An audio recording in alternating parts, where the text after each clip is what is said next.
Recently, I recorded a video about the news that Hugh Jackman's Wolverine is returning to, theaters, screens, our lives.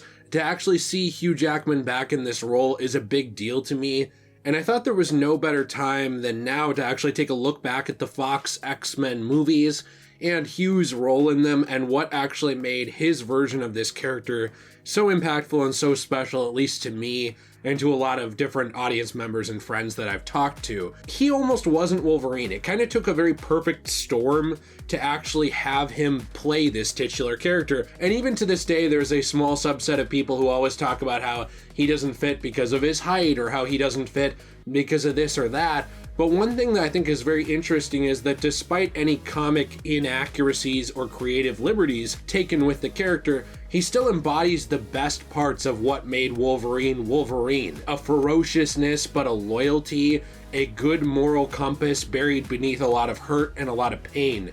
And there's a lot to take a look at with this character today. So before we hop into it, if you enjoyed today's video, please be sure to leave a like and subscribe for more content. I appreciate you very much. And I recently launched a channel membership program over on my secondary channel, Degenerate Plays. The link to that is in the description down below. Hugh Jackman, to me, is up there as one of the greats. For me, there's sort of a triumvirate of superhero actors that really, on the Marvel side at least, encapsulate to me almost a golden era of superhero movies. You have Tobey Maguire, you have obviously Robert Downey Jr., and of course you have Hugh Jackman.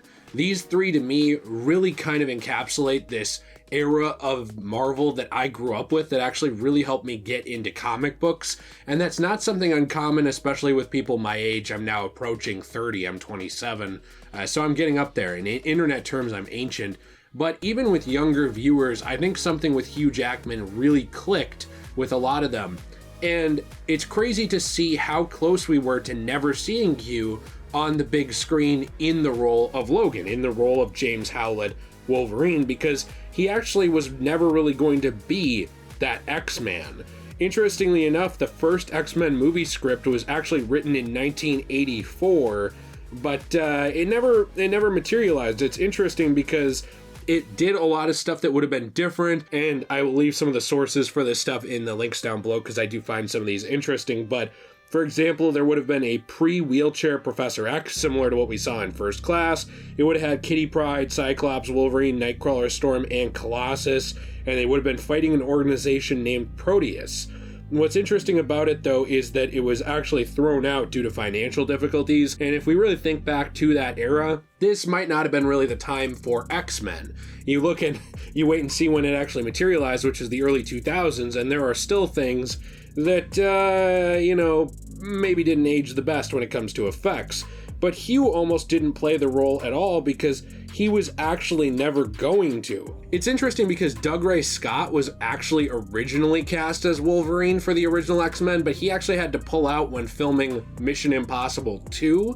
But then Jackman was cast as Wolverine. However, later on, he didn't even know if he should accept the role because he didn't want to end up in typecasting. He didn't want to end up stuck in this role and kind of in something that wasn't a good fit, because he was actually this big musical lover. He was a big Hollywood musical fan. He liked being in them and starring in them, and he's just a very musical guy. He played multiple instruments and still does.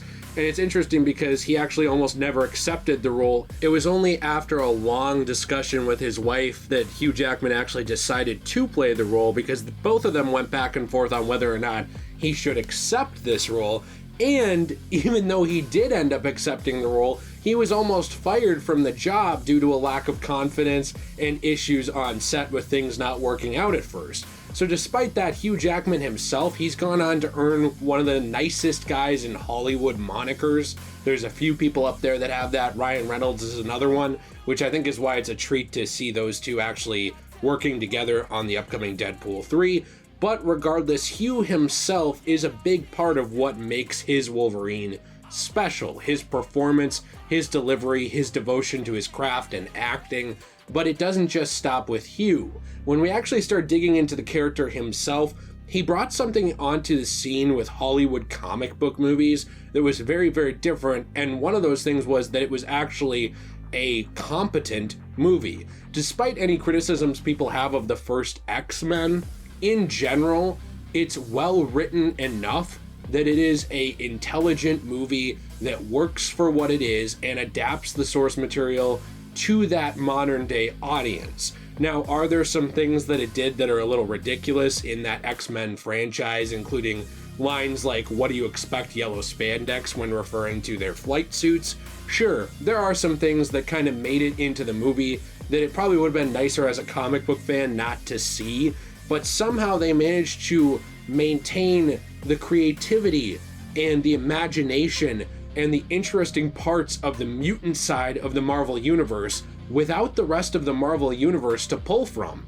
They really just had at their disposal the X-Men and X-Men adjacent characters to work with, and somehow they were able to pull this off. Hugh is a huge part of that, and so is his Wolverine. When introduced in the first X-Men movie, we see Logan is really directionless. He's basically a drunk, a cage fighter, just kind of chilling, doing his thing, and he doesn't really have much to live for at all. He is the stereotypical vagabond character, or really a Ronin, as they refer to him later on in his movie The Wolverine. He is a samurai without a master. He is a person who had honor and who still does deep down, but doesn't have anything to do with it. He actually ends up meeting Rogue in this movie, and I will say this version of Rogue is not my favorite. I really prefer the Southern Belle type Rogue, who, kind of nerfed Captain Marvel, put her in a coma and took the powers and just went out there kicking ass. But Rogue did help bring out the best in Hugh's Wolverine in the first movie, because it put him in more of an older brother type role where he was forced to actually protect and take care of something. This is one of the first signs we get of Hugh Jackman's Wolverine as a protector, as almost a guard dog, if you will, in a lot of ways, who it's very, very hard to earn the loyalty of, extremely hard, because like an abused animal, honestly, Hugh Jackman's Wolverine went through hell. We later find out more about his backstory with the Weapon X program, the things the government put him through, basically torture, psychological abuse in a lot of ways with some of the stuff he was forced into doing in different wars, and post-traumatic stress syndrome and disorder that was never really dealt with, all manifesting itself in this character that just doesn't die, who's been around for a very long time, fighting in notable wars like World War I and II, and obviously others as well, and even the Revolutionary War. He was a character that had been through hell, but still maintained his humanity under a layer of gruff external pain and suffering and anger. This is the first time with Rogue and with Professor Charles Xavier where we see his version of the X-Man actually start to open up a little bit. He starts to get to know them. He starts to display that loyalty as he gets to know them more intimately and deeply, and he actually becomes loyal to them. And I think one thing that's very interesting about that is that it really connected with a lot of people, including me, just because of how ugly life can be. A lot of people really connected with Hugh Jackman in this role because life, in a lot of ways, as depressing as it may sound, does involve a lot of suffering. Now, it's not necessarily the suffering of fighting through multiple world wars, but even the suffering of normal wear and tear of daily life, of getting older, of going through emotional pain and loss, losing people, watching people around you pass on as you're kind of left there. Anybody who's had a family member pass on and die, or who has had a loved one die, or even a very close friend, they know what that sort of loss is like. And to see Hugh Jackman's Wolverine push past these losses, amplified by multitudes, and still maintain his morality and be a good guy, I think was something that really stood out to audiences. This character was actually amplified in that way over the course of his entire film run, but we saw it again in the rest of the movies he was in, especially movies like X2, Days of Future Past, and The Wolverine. One very interesting thing about Hugh, though, is that he was able to capture a comic book essence of who Logan is without being an exact duplicate off of a comic book page. Yes, he was taller. Yes, he wasn't exactly what he would have looked like. He wasn't a little bit ugly, but he was still animalistic, and he did still bring that energy into the role that was very, very exciting to see.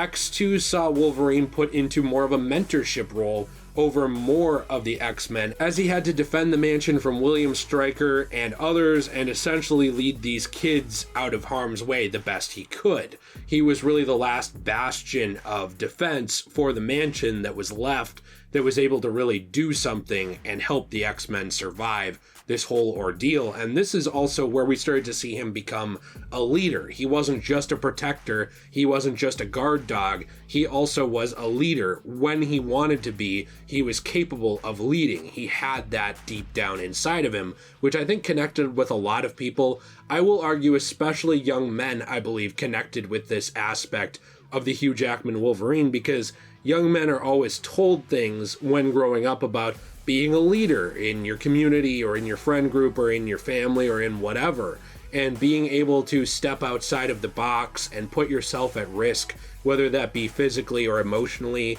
be willing to open up in those same ways and do things that a lot of other people never do. A lot of people live their lives very closed off and shut down and very selfishly.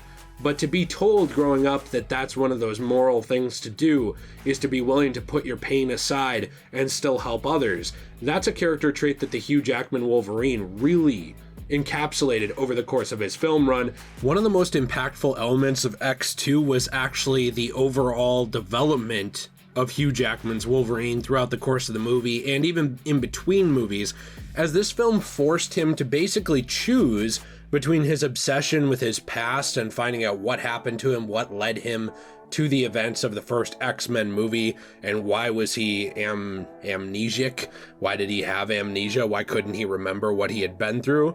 He had to choose between that and helping the X-Men, helping his new adopted family, and actually working towards a goal of saving and protecting them. He was put in a position with William Stryker where he could essentially choose one or the other, and I thought that this element of the movie was done very, very well, and actually really showed the push towards selflessness of this Wolverine, actually culminating in a movie like X3 The Last Stand. Now, this movie was not that great. I think it's very mid, as the young people say. It's not a great comic book movie, and frankly, it's not a great movie, but one thing that it did do right was Hugh Jackman's Wolverine. In fact, that was, in my opinion, one of the few things that it did right, because over the course of that movie, Hugh actually steps more into the Wolverine leadership role within the X-Men, where we get to see more of his struggles to actually maintain that leadership without the companionship and leadership above him of Professor Xavier. This was something that was very new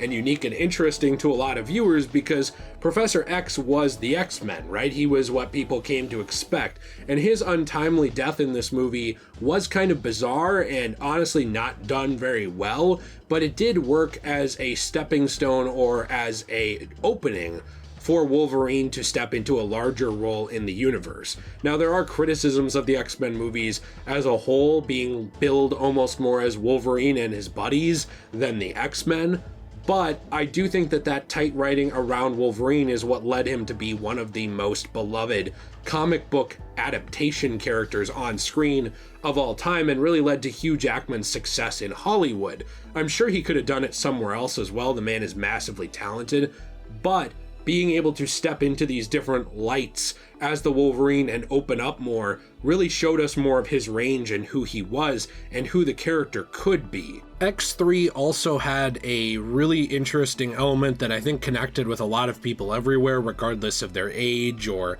background, and that was sort of the theme of unrequited love and lost connections.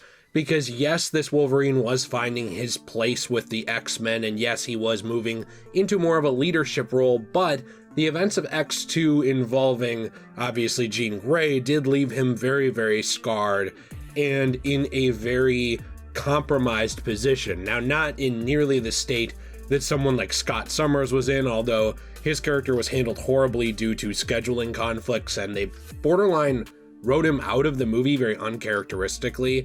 Wolverine did not get that same treatment. However, he was left very emotionally hurt by the events of X2, and of course that did play into the overall storyline of X3, as he was essentially asked to sacrifice something that he really loved instead of getting it back. I thought the way that they handled the relationship between him and Jean Grey in this movie was done very well.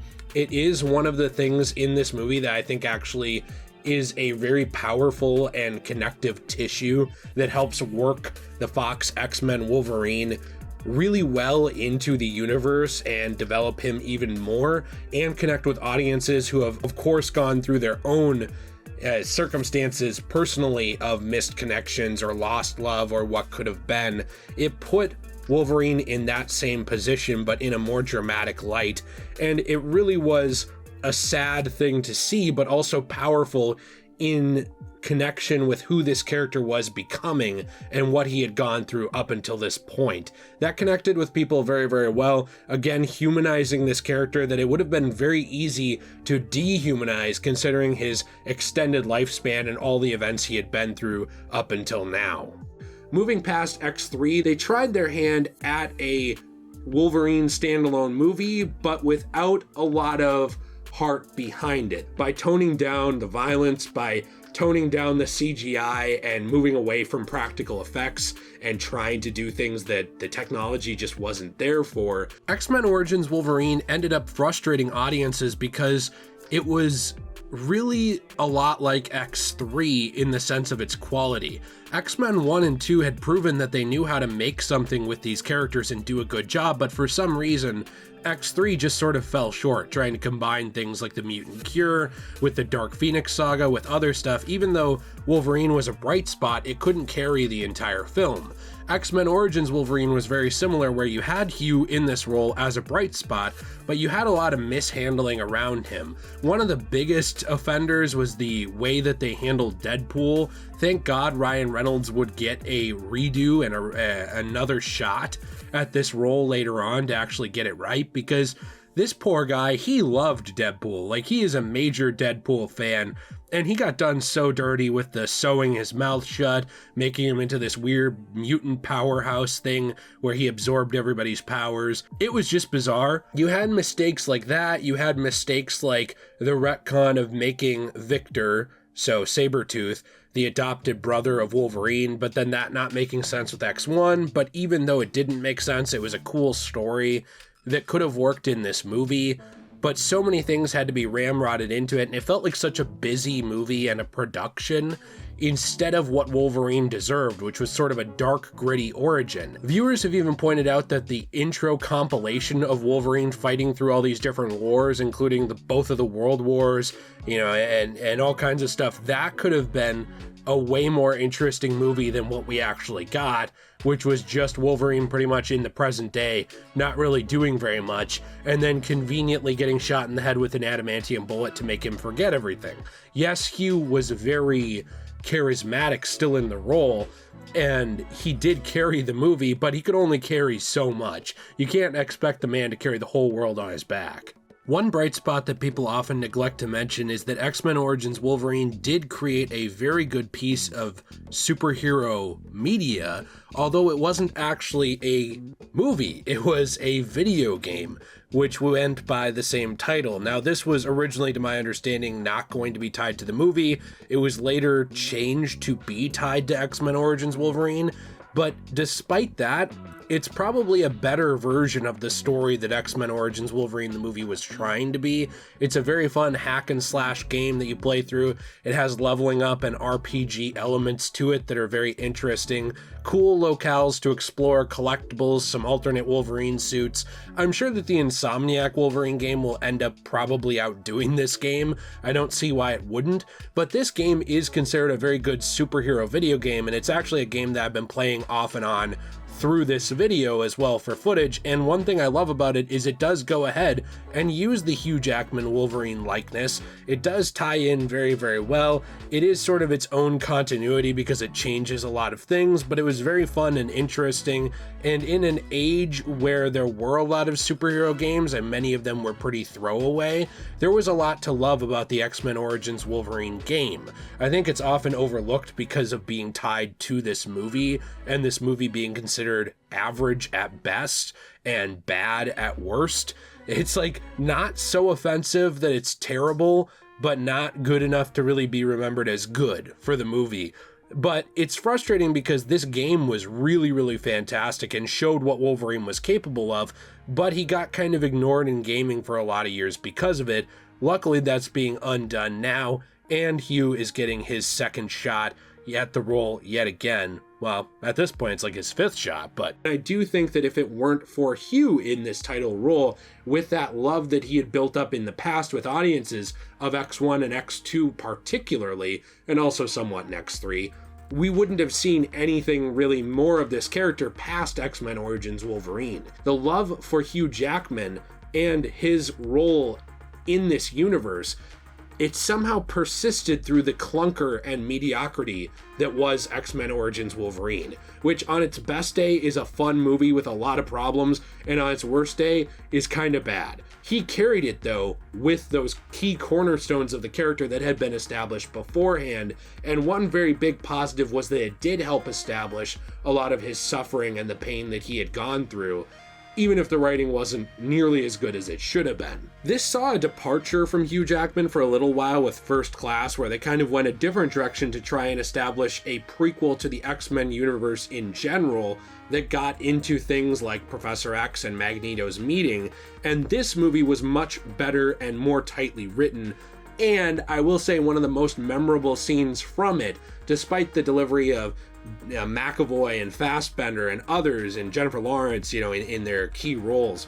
One of the most interesting and memorable parts of the movie was the Wolverine cameo. It is only a few lines with basically Logan telling them to go fuck themselves and leave him alone. And even though that was only seen for a second, this was one of those big cameos at the time, before the age of MCU hardcore heavy cameos all the time, that I think really drove that idea home as well of, well, audiences really like seeing something they love from the past pop up again, even if that's not the focus of the movie or story we're telling here. Hugh's inclusion in that movie for just a few brief seconds was something that was memorable and went on to be referenced in X-Men Days of Future Past, despite its purpose just being comedic. The Wolverine, a movie that sadly has gotten some flack for its, again, toned down violence. There is a version of this movie that is much, much better that a lot of people haven't seen. That's the unrated edition of The Wolverine, which actually saw Hugh Jackman's Wolverine travel to Japan and sort of find a purpose again after the death of Charles Xavier and after sort of losing his way, being forced to kill Jean Grey as well. Now, this movie started to see this character come into his own again and find his footing again. And one thing that I thought was really special about this movie is that it sort of showed what this character was capable of as far as getting back up again. We saw a perseverance out of this Wolverine now that we hadn't seen before, because yes, he had gone through pain, and yes, a lot of it had been implied and not shown to us, and it was powerful to see him become an X-Man and actually see him become a leader and become a protector and become all these things. But it was even more powerful, if not equally, I guess that's up to interpretation, to see this Wolverine get back up again after going through so many recent pains. He sort of went on his own once again, disappearing into the countryside and just kind of winging it out on the land, just surviving. And to see that desperation in him, it was interesting because he still had a morality to him. The opening of this movie actually sees him, even though he's lost and desperate, he goes after a group of poachers who used poison arrows to hunt wildlife in the forest. So even though Wolverine had lost his way and was no longer really a guardian of the X-Men, he still needed to protect something. He still needed to do good. And to see someone at their lowest still willing to do that, I think is what's really powerful about the character, because we continue to see that throughout his run of these movies as they kind of came to a close. Over the course of that movie, we saw the Wolverine stripped of his powers. We saw him with his healing factor at a minimum. We saw him with his claws chopped off, and he was still willing, despite all of this, to push through that adversity and win and defeat the Silver Samurai. Now, Again, the things around Hugh Jackman's Wolverine in this movie, they're very much up for debate. While I personally love the movie The Wolverine, I think it's fantastic, there are some very odd decisions in here when it came to the Silver Samurai and some other things that really did irk comic book fans, or at least the ones that are active on social media, which again is a minority of them as well. But it was something that really connected with people too, because you got to see that character at his lowest, then rebuild himself. And while he did learn from the people around him and was open to different things like Japanese culture and the way of the samurai and different things like that, he also was able to put the pieces of himself back together without it necessarily needing to be Charles Xavier or others who help him pick himself back up onto his feet. Being put into the right circumstances where he was required to do good again is what made this Wolverine stand back up and get back up on his 2 feet, and that it was about this sort of depression and depressive state and point in his life where he felt like he didn't have anything to live for, didn't have anything to do, and he was able to find his way back from that and continue to lead his life the way that he wanted to and live past that. I thought that that was really powerful, and as someone who's dealt off and on with depression issues really my entire life, this is something that connected a lot with me. I know it connected a lot with other audience members who enjoyed the movie, and it was something that really spoke to the heroic side of Wolverine. He was still a protector, he still had to protect the princess, and in that way too, this was very much of more of a Western meets Eastern movie, almost a Old West meets samurai movie, where you had, this gruff Canadian American guy who had been through hell several times in his life in a new part of the world that he had to adapt and adjust to, doing things that he wasn't used to, but still proving himself to be a hero. And I thought that this really connected with me very, very well. It's one of the reasons I love the Wolverine. I think it's an often overlooked superhero movie that deserves way more attention than it gets. And it's actually one of my favorite Fox X-Men movies, with how it handles the pain and growth and perseverance of who Logan actually is. Which then led into a very interesting kind of course correction for the timeline of the X-Men movies, which was Days of Future Past, that actually saw this version of Logan sent back in time again to his earlier life in order to basically fix the timeline. He had already lived through this time, which is why I say again. However, he had never time traveled to it. So we got to see the modern Wolverine with all of his past failures and growth and successes travel back to the time shortly after X-Men First Class and help mentor Xavier and mentor other X-Men into who they were supposed to be.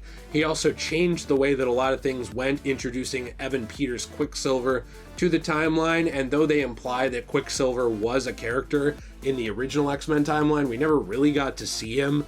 It just wasn't really a thing. But we did get to see him now in Days of Future Past, and Wolverine again managed to bring out the best in everyone.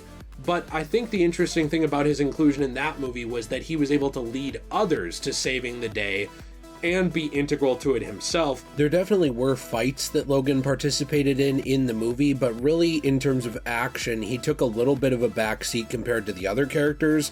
Days of Future Past was very, very story heavy, kind of working to correct the timeline and talk about things going on in both the past and the future and tie those two, I would say, almost disconnected eras of the Fox X-Men universe together.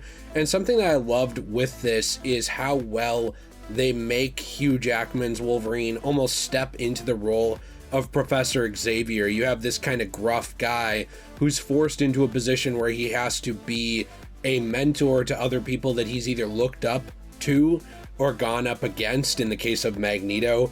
And I thought that it was done very, very well. I thought the drama was super interesting. This was actually one of Hugh Jackman's best performances as Wolverine. It always really spoke to me because it showed this idea that there's never really no more chances. As long as you're still alive, you can pretty much always try and make things right and fix things no matter how bad they've gotten. And I thought that it was a really cool angle to put him into almost a forced optimism arc. You put his Wolverine, who had gone through so much, into an arc and into a storyline where he had to be almost the Charles Xavier of the group and take everything that he had learned from the future and he had learned from his long life and bring it back and try and fix things. If you've followed this channel for very long, you probably know that I used to be a teacher. I ended up not ever fully going into it. I taught for about a year essentially and then didn't continue just because it wasn't really my path that I felt called to. But I do want to say that this movie, Days of Future Past, the teaching aspect of Logan, that he is put into that position where even though he feels not qualified or not good enough, he has to kind of, sack up and be willing to lead others into this better future. This was something that really inspired me and connected with me because those are ways I think a lot of us feel all the time, that maybe we're not quite good enough for something or other people are more qualified and smarter than us. And it really kind of showed me that if you push through things and if you're willing to have determination and learn, you can be a teacher. You can be someone who can help lead people to a better future. And even though I didn't ever end up going into it as a full-on career beyond a year, it stuck with me as a lesson that I thought was very interesting and important for people to learn, that no matter who you are, you have the ability to become a better person and lead others over time. And then he got his happy ending at the end of Days of Future Past, where we got to see him get his life back and get his happiness back, because the timeline he had restored had actually brought back Jean Grey and Scott Summers and others. And I thought that that was really, really cool to see. And this really does fit with the idea that there is always still time to make a difference and a change in your life and make the lives of others around you better.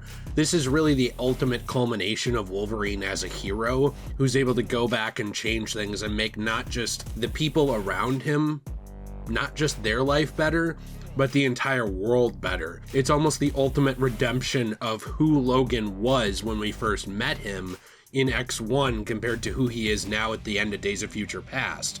This is also why when we get into it later, it gets really tricky because Logan does pick up, the movie Logan picks up 5 years or so after the end of Days of Future Past. It's widely debated whether or not it's the same timeline or not. There's been different statements from James Mangold, the director, Hugh Jackman himself, obviously now Ryan Reynolds referring to Logan as its own thing, and even, of course, the debate online around it and how the continuity makes sense when it comes to Logan versus Days of Future Past. But Days of Future Past, I like to see it in two different ways. I truly like to see it as an ending for Wolverine, but I also like to see it as essentially a happy ending before things get even worse in another timeline.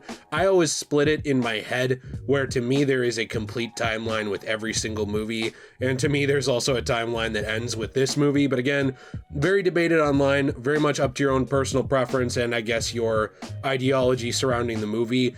I love the way, though, that this movie caps off the character, and that does actually lead us into a really fun cameo that Wolverine would have in the movie X-Men Apocalypse. Now, X-Men Apocalypse was teased at the end of Days of Future Past, and while many people don't like it, I am actually a staunch defender of Apocalypse. I think it's a fun movie. I don't think it's nearly as bad as people act like it is, and one of my favorite things about it, actually, is that it was able to fix a problem that the original X-Men Origins Wolverine introduced, which was the pretty subpar Wolverine Weapon X breakout at the facility at Alkali Lake, where we got to see Wolverine break out from his bonds after getting the adamantium in and attack Stryker and all this stuff.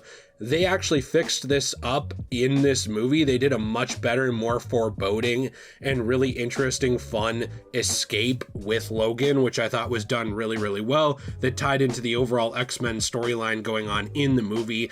And then he was kind of just out of there. You have a little bit of a moment between him and Jean Grey where Jean tries to sort of calm him down and connect him with a more peaceful part of himself, and then he's gone from the movie. But I thought that it was a really awesome inclusion to see him in Apocalypse, because we knew that his time as the character was coming to a close, despite the fact that he had had such an impact on the brand. And of course, this did fix a really mediocre Alkali Lake escape from a previous movie and make it much more badass, despite the rating limitations and things like that of Apocalypse. And this is also what leads directly into Logan, because Logan's very interesting. This is something that we all have our opinions on when it comes down to the timeline and where this takes place. It does happen in 2029. There are references to certain events and things previously that point to a possibility that this is basically taking place after Days of Future Past, including what Mangold said and others. But since then, it has also been referred to as a standalone, with internet users basically referring to it now as its own timeline because of inconsistencies and other stuff. It's very much up to personal interpretation, in my opinion, where you want Logan to take place. But regardless, whether it is a follow-up 5 years after Days of Future Past or not, we know that a lot of the tragedies and sad parts of Wolverine's life still happen. We still see Yoshida's samurai sword actually on the wall that was given to Logan earlier on in his life, so we still know that certain things did happen in his life, and there is a reference to the battle at the Statue of Liberty as well, but that could be essentially that this is a redone original timeline, that the timeline split, and that there are essentially two Wolverines. It could be that this is a continuation later on of the same timeline, and Professor X had read the mind of the original Wolverine. While this is kind of open to interpretation, and we'll have to see if it's ever clarified on, Logan did something probably the best out of any of these movies, which was connect with the ferocity of Wolverine and the animalistic nature of what his abilities are, showing off the true graphicness, gore, and animalistic tendencies of what he's capable of. The movie opens with a very, very violent fight that leaves a lot of dismemberment and bodily destruction with the people that the Wolverine encounters, and then of course goes on to tell another story of getting back up one last time. I again think that this movie did a very good job of understanding and connecting with the issue of depression and feeling hopeless and feeling aimless. It also was a man at his lowest point after building himself up again countless times, being forced to sort of find who he was and who he's supposed to be one more time, with limited time left in his life. And I said time a lot because Logan is very much about time. It's about how time comes for everyone. It's about the natural end of people's lives and the unnatural end of them. And I think one thing that spoke to me a ton, other than just all of this about the human condition, where you have aging and you have death and you have the progression of your life, something that spoke to me quite a bit was Logan being put in the position of taking care of his father figure, Professor Charles Xavier. Now, I know a lot of people have not been put in a position like this, and many sadly still will who haven't been, but as someone who was put in a position where I had to take care of my father in the final years of his life, where he wasn't always the same person, where he wouldn't always remember everything, he wouldn't always remember exactly who someone was or what was going on, and would be confused or agitated or irritable or just in general not himself. It was very heartbreaking but personally connecting to me to see Patrick Stewart portray Charles Xavier in this way in the movie, and also to see the degradation of his mind over time due to his age, and how Logan still goes out of his way to take care of and protect this father in his life, this family that he has left, and how much that means to him despite the gruff exterior and the anger and the drinking and the sadness and the sickness that he himself is facing, and his healing powers failing due to multiple things. The food supply in this movie being tainted with like anti-mutagen stuff, and just his age and the adamantium slowly working away at who he was and his body. It was very personally connecting, heartbreaking, and yet so human to see these portrayals of these characters that we had seen at their absolute highest and what we thought was their lowest reach a new low that we didn't think they could even ever reach. And seeing Logan work his way back out of that to become the Wolverine one more time, not to be Logan the drunk or Logan the taxi driver, but to be the Wolverine for these kids who needed him to be. This movie is very fascinating to me and really connected with me. I want to say that too, I have a lot of emotional connection to Logan. This is one of the last two movies I ever saw with my dad before he passed away, but that's neither here nor there in terms of this discussion. When we get down to it, Logan he was introduced to his daughter, Laura, who actually was his daughter through genetics, but who he hadn't had via sex. Although this man did get around and have a lot of sex, Laura was actually created in a lab with the express purpose of creating another Weapon X, essentially. What I love about this movie is that it is such an ultimate swan song of the pain of what it was to be Logan, of the pain of what it was to be Wolverine, as we find out that he was forced to essentially survive a breakdown of Charles Xavier's mind that led to the deaths of most of the X-Men, and essentially the destruction and disbanding of Charles Xavier's School for Mutants. This was a Wolverine who had been through hell so many times, gotten back up again, and went through it again, and lived a life in solitude trying to nurse Professor X and take care of him in his last years of his life, and sort of keep his head down with fellow mutant Caliban. But over time, he was of course rooted out and pushed to the forefront again of conflict, and inevitably he ended up sacrificing his life to save children one last time, to save his daughter and the kids that she was with, and help them escape America over the border to Canada, where they could be safe as mutants and live on. The struggling and suffering of Logan in this movie, I think, is what speaks the most to audiences, because you finally see Wolverine at his lowest, but still with his powers, though they're failing, really pushing through one more time and sticking the landing. I think that's what's really important, because it would have been very easy to do the perseverance route, to do the, well, he's still Wolverine route. They could have failed. That's what would have been easy, to do it, but to fail, right? To still go back for that story beat, but to not have anything new to add. But yet Logan, interestingly, preserves a lot of the comic book atmosphere and interesting elements of the storyline Old Man Logan, while getting rid of some of the outlandishness and focusing really only on the mutant side of things.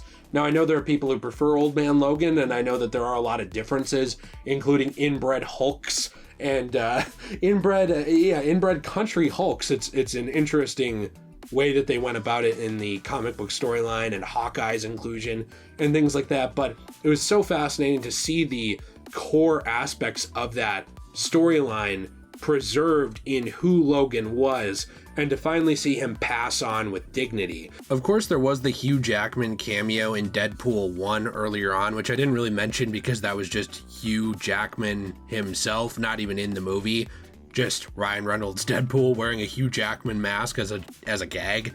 And then there was sort of the final appearance, the final appearance of this Wolverine for now, which was in Deadpool 2. Now, it's a big deal that he's coming back for Deadpool 3, but I think a lot of people forget that in Deadpool 2, there were a couple of different references and fun cameo items surrounding this character, including the opening where you see a actual action figure of him impaled on a log, which is definitely in poor taste, very much Deadpool style and fashion. And then the very end post-credit scene of Wade going around correcting the timelines to his benefit and to what he sees fit, killing off the terrible abomination of a character that was Deadpool from X-Men Origins Wolverine, where we did see archival footage of X-Men Origins Wolverine used of Hugh Jackman to actually make him interact with the Ryan Reynolds modern Deadpool. I thought this was really fun. It's not exactly life-changing or super spectacular where it blows you away and just completely rewrites the history of the character, but it was super fun to see and cool because it actually did correct that oopsie whoopsie scene at the end of X-Men Origins Wolverine, and it got to see a little bit of an interaction between these two characters, which many of us thought might be the only interaction we got to see with Hugh Jackman exiting the role, and I'm glad we were wrong and that he is actually coming back at the very least one more time to play a major part in Deadpool 3. This was a character who had lived out his life and connected with audiences and then said goodbye. It was a character who, despite being in some clunker movies, still stuck the landing in every movie he was in, and was a highlight of even things that have been deemed pointless cameos like X-Men Apocalypse or even First Class. This is a actor and character who resonated with audiences and still continues to this day. This is why I'm so excited to see him come back. This is why so many people are so excited to see him come back. And the fact that this isn't going to be touching Logan or messing anything up there, I think is just really the cherry on top that makes this exciting to see. So let me know what you think in the comments down below. Why is the Hugh Jackman Wolverine so interesting to you, so fascinating, and what makes him special? I'm very interested to hear your thoughts. Please be sure to leave a like and subscribe if you enjoyed this video. My wife Jill has created her own website, enchantedglamour.com. That is in the description down below, where she's going to be selling all kinds of stuff, including resin pieces from repurposed comic book pages and other stuff. These comic books were getting thrown out by local shops and other places where we live, so we were able to kind of gather these up and make things out of the paper and reuse them and preserve some of that art and some other stuff in those resin pieces. So that's going to be really cool. I hope you'll check that out. Have a fantastic day. And as always, everyone, stay shway.